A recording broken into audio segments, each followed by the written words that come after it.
right, good day, everybody. Welcome to another edition of Fighting Peaches. This is the start of our series from the Sunbelt Media Days, which took place earlier this summer that we were able to attend in New Orleans. Was super happy for the opportunity to head down there, and we will start off with Georgia State, the home team Panthers. We were able to speak to several players and the head coach from the team. And we're starting off with Ted Hurst, senior wide receiver for the Panthers. Before we get to that, as always, to follow everything that we do, head to the mothership, to sportsinquirer.net, premier site for news and notes in the world of sports. You can also head to our social media platforms on Twitter/X, Instagram, and Facebook. You look us up under TN Marcel Pursuit or the Sports Inquirer. And finally, make sure you like and share to our audio and video hosts, which include YouTube, SoundCloud, Spotify, and more. And here was our exclusive interview with senior wide receiver for Georgia State football, Ted Hurst. The team we cover locally here at the Inquirer, Georgia State football, starting off with Ted Hurst, senior wide receiver for the Panthers. Ted, how's the offseason been for you as you get ready for fall camp in the next few days? Yeah, man, the off season's been great for me. I actually made a lot of connections with a lot of new people and just been figuring out how to communicate like a professional, do things like a professional and keep working. You say professionally, you mean just like off the field, or Yeah, uh, definitely. what have you been doing in the offseason that you say that you've been connecting? Yeah, just trying to network, build my face, build my brand, and keep working on my game. Yeah, and how's that been? What have you learned this offseason about building your overall brand? Yeah, man. It's a lot of money out here to be made, man, and with that sense, um you can just go out there and something simple as shaking someone's hand, they can offer you or tell you or just acknowledge you on some more information about how to go about things or make new resources or a new source of income. Yeah, and I know that we see on social media that you're into cars and trucks and just automobiles. Have you been able to parlay that into some opportunities? No, sir, not at the moment. Oh, okay. Well, let's get back to on the field. Last year was a breakout year for you. With the Panthers, second team all conference, played all 12 games, became the top target for the quarterback. What was it about last season and just that development, and what have you been able to carry over from last year's breakout into this year? Yeah, man, just feeling like coming from a D2 standpoint and going up, just feeling like proving to myself that I know I can go out here and make it happen, and just building confidence and trying to do what's best for the team. And what is that? What is best for the team? What do you want trying to bring into this year?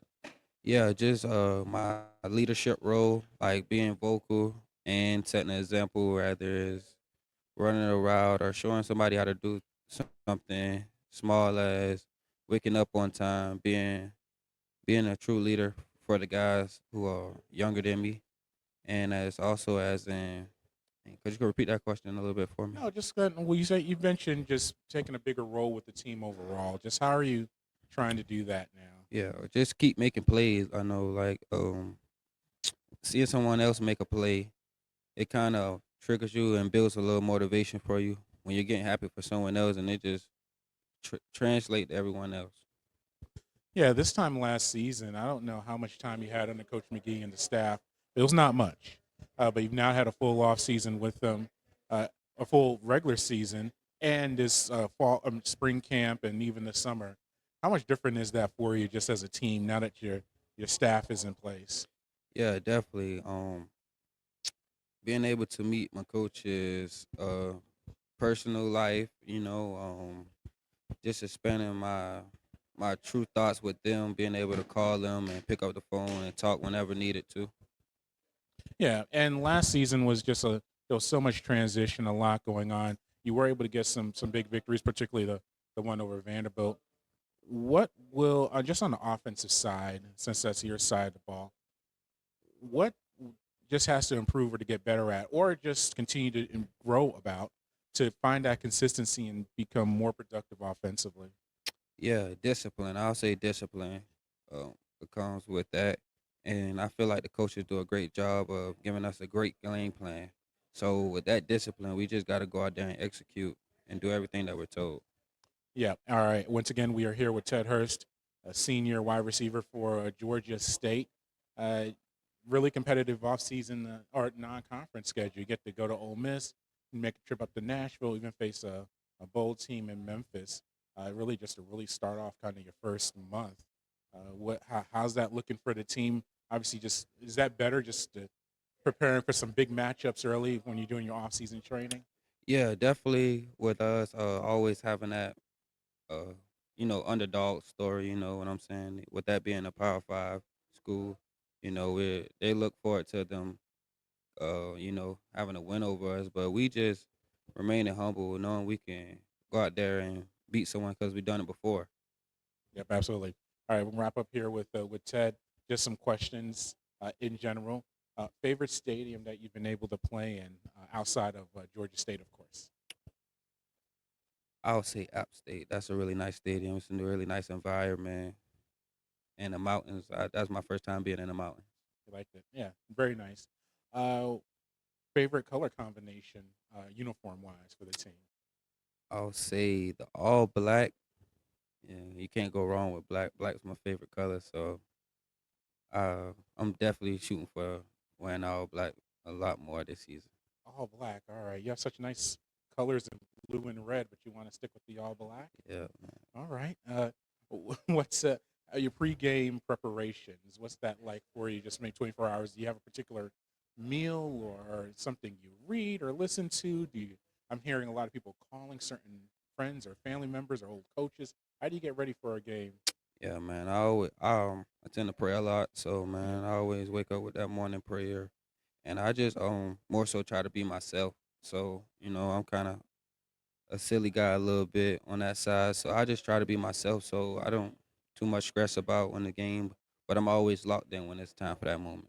All right, absolutely. And then lastly, what's been a great piece of advice you've received or maybe a message from a coach or a mentor of yours that you try to carry with you in your life? Yeah, man.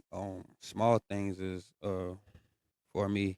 It's how you do small things is how you do all things, and I really feel that way about everything that I go into because the smallest detail you leave out, you miss out on a piece that you could have,